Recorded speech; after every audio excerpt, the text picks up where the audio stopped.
안녕하세요. 네, 60회 시험에서는 54점으로 불합격을 했고요. 그리고 그 다음 61회 시험에서는 92점으로 1급을 따게 됐습니다. 그래서 오늘 저는 비교를 해서 보여드리려고 합니다. 제가 떨어졌을 때는 어떻게 공부했고 합격했을 때는 어떻게 공부를 했는지 보여드리도록 하겠습니다. 일단은 60회 시험 54점으로 불합격한 시험에서는 제가 2주를 준비를 했어요. 2주 동안 제가 했던 행동이 그거였어요. 무조건 인풋. 강의 계속 강의. 뭐 어떤 생각이었는지 모르겠지만 그냥 아비규환이었던 것 같아요. 마음은 너무 급하고 그래가지고 강의만 열심히 들었습니다. 기출은 그냥 마지막에 한 3번만 풀면 된다고 하는데 그래서 시험 치기 한 3일 전에 막 풀어봤단 말이에요. 지금까지 기출을. 와 근데 막 다 틀리는 거예요. 그러니까 거기서 또 멘탈이 또 나가요. 강의 들은 거 기억도 안 나는 데다가 기출을 풀었는데 다 틀려? 그러면 시험은 또 3일 뒤야? 그게 완전히 그냥 그래가지고 그래도 이제 시험 전날에 이제 최태성 강사님 전야제 그게 진리라고 해가지고 열심히 봤죠. 밤새 가면서 듣고 그러고 이제 갔는데 역시나 결과가 제가 너무 운에 맡긴 거죠. 아무튼 그래서 그렇게 떨어졌고요. 그리고 합격했을 때는 어떻게 공부를 했냐, 이번에는 한 달을 준비를 했어요. 시험 딱 직전 시험을 기준으로 한 달. 그래서 이번에는 딱 그 최태성 강사님께서 하라는 대로 했습니다. 그 항상 보면은 저는 아예 모르는 상태로 이제 강사님 영상을 시작했는데 딱 한능검 28일 남았을 때 그 항상 뜨거든요. 그 강사님 유튜브를 보면은. 그래서 28일 합격 플랜 이래가지고 강의가 뜨면 보고, 그래서 그 영상을 보면 아시겠지만 4주 동안 첫째 주는 일단은 기존에 올라와 있는 한국사 심화 40강을 그냥 쭉 듣게끔 하세요. 1주 그리고 2주. 그래서 1주는 1강부터 20강까지였나? 20강까지 듣고 그 다음 2주는 21강부터 40강까지. 그래서 그냥 초반 2주는 쭉 인풋이에요. 그리고 그 다음 3주째부터는 기출문제를 풀어요. 기출문제집을 사서 막 풀고 그러면서 단권화를 동시에 같이 시작해요. 내가 푼 문제에서 내가 어느 부분을 틀렸고 어느 부분이 헷갈렸구나, 이거를 단권화를 쭉쭉쭉쭉 해가면서 기출을 풀어요. 그리고 마지막 시험 일주일 전에도 또 그 과정을 계속 반복하면서 내가 뭐가 약한지를 계속 파악을 하는 작업을 합니다. 4주 동안. 일단은 과정을 쭉 얘기하면 되게 단순한 느낌, 실제로도 단순한데요. 저는 제가 하면서 느꼈던 감정을 조금 더 추가를 해볼게요. 저는 교재를 이렇게 최태성 강사님의 한국사 책 이렇게 상권, 하권 이렇게 2권이 있거든요. 이거 심화 상급이고요. 이거는 하권입니다. 이렇게 매 강의마다 이렇게 실제로 동영상에 최태성 강사님의 판서를 이렇게 책에다 옮겨놓은 거거든요. 그래서 책을 사면은 되게 좋은 것 같아요. 근데 저는 중요한 거는 이 책으로는 많이 안 봤고요. 여기에 같이 있는 단권화를 되게 활용을 잘했어요. 이렇게 단권화. 여기도 단권화 노트는 말 그대로 여기 있는 판서만 싹 모아놓은 거라고 보시면 되거든요. 그래서 이 판서에다가 막 적었어요. 아무튼 교재는 이걸로 봤고요. 처음에 1주차, 2주차, 1강부터 40강까지 쫙 들을 때 그 기분은 뭐냐면 그냥 봤던 게 기억이 안 나요. 일단 2주 동안 내가 뭘 했는지 기억이 안 나요. 다 봤는데. 근데 너무너무 안심이 드는 건 강사님이 그때마다 라이브를 하시거든요. 라이브 영상을 키시는데 괜찮다고 말씀해주세요. 까먹는 건 지극히 정상이다. 당신 까먹으셨나요? 삐빅 정상입니다. 이렇게 말씀하세요. 그래서 그래? 다행이다. 이러면서 일단은 2주를 그렇게 넘겼어요. 일단 강의는 싹 다 들었고요. 그러고 이제 3주차 때는 문제풀이 시작하잖아요, 기출. 근데 사실 보면은 보일 줄 알았는데 기출은 또 다른 영역이더라고요. 문제를 보면은 판서라든가 강의 내용이 생각날 줄 알았는데 안 나요. 근데 또 삐빅 정상입니다 라고 하시는 거예요. 정상이래요. 왜냐면은 강의를 듣는 거랑 기출을 푸는 건 별개의 문제이기 때문에 계속해서 적응성을 키워가면 된다 하시더라고요. 그래서 아 그렇구나 하면서 그냥 또 그 말씀 믿고 쭉 갔어요. 왜냐면 이분은 진짜 대단한 분이시기 때문에 네, 뭐 따라야죠. 그래서 몰라도 그냥 하라는 대로 했습니다. 그래서 기출도 이제 그 단권화를 쓰는 것도 어떻게 하는 거냐면은 문제 저 같은 경우는 저는 이제 1차 시험 때 떨어져서 왜 떨어졌는지 실패 요인을 자꾸 생각을 해봤거든요. 근데 실패 요인이 저는 그냥 인풋만 주구장창하고 정작 아웃풋을 해볼 생각을 전혀 안 해봤던 거예요. 그래서 아 이거 인풋만큼 중요한 게 아웃풋이구나.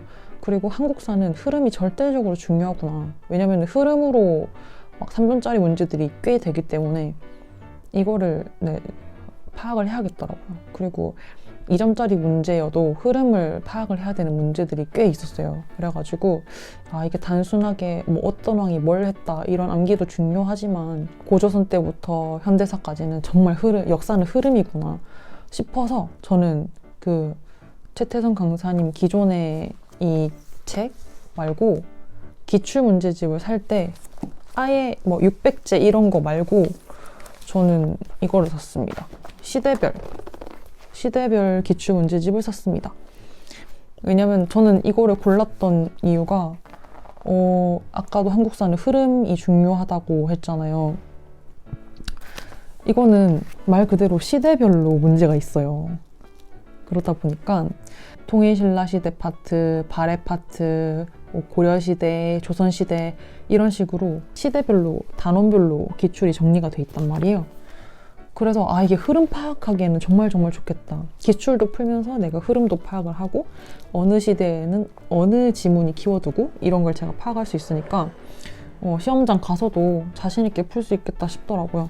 그래서 네, 이렇게 막 풀었습니다. 그리고 틀린 문제는 틀렸다고 확실하게 체크를 해놓고 이게 중요한 것 같아요. 내가 틀린 거랑 맞은 거를 계속해서 체크하는 그게 중요한 것 같아요. 그래서 저는 일주일 동안 문제를 풀면 됐었으니까 이렇게 파트가 있잖아요. 그러면은 3주의 첫째 날은 하나, 둘, 세 개 고려까지 풀자. 그리고 그 다음 날은 이렇게 풀자. 그리고 좀 집중이 안 돼서 내가 이걸 못했어. 그러면은 그 다음 날은 또 개항기, 일제강점기까지 풀자. 이런 식으로 해서 일주일 동안 그냥 이걸 다 푸는 걸로 했어요. 그러면은 일단 이래독이 끝난 거겠죠? 그리고 2차, 그 마지막 시험 일주일 남았을 때도 또 똑같은 코스를 받는 대신에 틀렸던 문제 위주로 네, 들어갔습니다. 그때부터는 회독을. 아는 건 또 아는 것대로 놔두고. 그리고 진짜 너무너무 신기한 경험이 뭐냐면 분명히 1, 2주차 때는 몰랐거든요. 아무 강의가 기억이 안 나고 그랬어요. 근데 문제를 풀면서 이렇게 단권화 노트에다가 판서에다가 아 내가 아까 그 부분을 내가 몰랐어 이러면은 이렇게다가 막 밑에다가 키워드를 적어 놓고요. 그리고 아는 거는 강사님도 말씀하시거든요. 아는 거는 지워 나가라고. 그렇게 해서 점차 아는 거를 지워 나가면서 마지막엔 확실하게 모르는 것만 볼 수 있도록 만드는 게 단권화 작업이라고 하셨어요.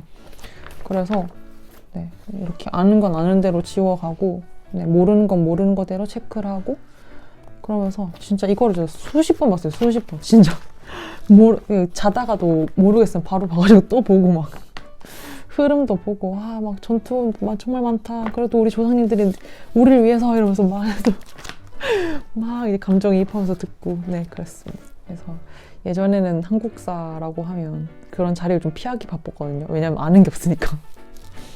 근데 이제는 한국사라는 주제가 나오면은 그래도 네, 좀 대화를 나눌 수 있지 않나 그런 자신감도 생기고 네, 또 우리나라 국민으로서 자긍심도 네, 가질 수 있고 네, 여러모로 정말 좋은 시간이었습니다. 아무튼 정리를 하자면 저는 최태성 강사님과 함께 한 달 동안 2주는 유튜브에 올라와 있는 강의를 1강부터 40강까지 그냥 문제 하나도 안 풀고 인풋만 계속 했고요. 그리고 그 남은 2주 동안은 기출문제 계속 풀면서 여기다가 단권화 작업을 했습니다. 그리고 하다 보면 너무나 신기하게 자연스럽게 뭐 하면 뭐 이렇게 바로 생각이 나요. 근데 분명히 생각이 안 나는 게 있단 말이에요.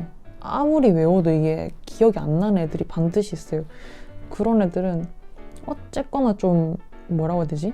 논리가 안 맞더라도 논리가 안 맞더라도 내가 바로바로 이거 하면 이거다 라고 말을 할 수 있게끔 했었어요. 그 막 보면은 그 막 이괄의 난, 이인좌의 난 이런 것처럼 그 성이 이시인 분들의 난이 꽤 있어요. 근데 이게 다 왕이 다르단 말이에요. 그러니까 이게 정말 헷갈렸어요. 그래가지고 그냥 이렇게 했어요. 이인좌의 난은 영조 때 일어난 일이야. 왜냐면은 영조는 경종을 죽였다는 그 소문으로 항상 마음속에 자기는 이인자라는 마음을 가지고 있었거든. 이러면서 그러니까 이게 논리는 안 맞지만 그런 식으로 이인좌의 난은 어느 왕이다 이렇게 좀 연결을 지으려고 했었어요. 아무튼 이런 식으로 자기만의 논리를 가지고 풀다 보면은 시험날도 좋은 결과가 있을 거라고 생각을 합니다. 이번에 확실하게 제가 깨달은 게 있어요. 저는 한국사도 완전 노베이스고 말했잖아요. 아까 한국사 얘기가 나오는 자리가 있으면은 피하기 바빴다고. 그러니까 그만큼 몰라서. 근데 이번에 공부를 하면서 느낀 게 저는 공부하는 방법도 잘 몰랐거든요. 평생을 살면서 제대로 공부해 본 적이 없어요. 생각해보니까.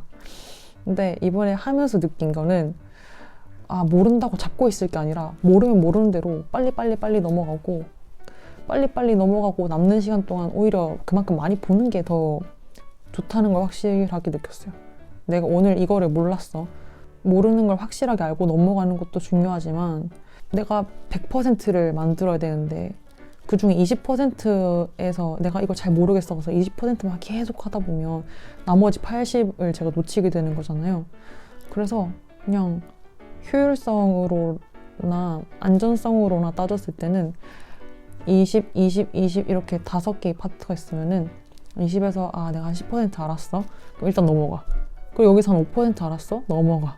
여기서 한 15% 알았네? 넘어가. 이런 식으로 해서 최종적으로 100에 가까운 근사치를 만드는 게 오히려 좀 더 안전하면서도 좋은 방법이 아닌가를 확실하게 느꼈습니다. 그래서 너무 풀다가 많이 틀리고 모른다고 해도 스트레스 전혀 받지 않았으면 좋겠어요. 저는 계속 그랬거든요. 풀면서도 그냥 자책 진짜 많이 하고 나 진짜 바본가? 어제 했던 거 왜 생각 안 나지? 계속 자책하고 있는데 어느 순간 기억이 나더라고요. 이게 진짜 그 말씀이 맞았어요. 그 가랑비에 옷 젖듯이 진짜 그냥 조금씩 그렇게 하다 보면은 점수가 점점 오르실 거고 최태성 강사님께서 말씀하시겠지만 시험 당일날 최고점을 찍는 제 모습을 볼 수 있을 겁니다. 포인트는 뭐다? 몰라도 계속 넘어가고 그리고 가랑비에 옷 젖듯이 하다 보면 기억이 난다.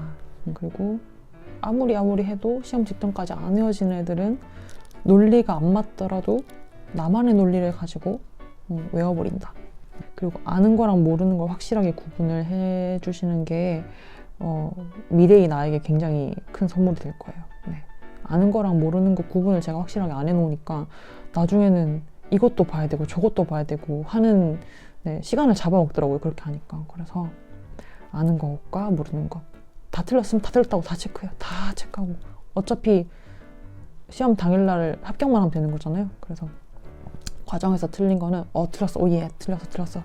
나중에 또 볼 수 있는 애들이 틀렸어. 이런 식으로 그렇게 긍정적으로 생각하면서 달려가면은 반드시 좋은 점수가 있을 겁니다. 그러면은 오늘 영상은 여기까지 마무리하도록 하겠습니다. 안녕.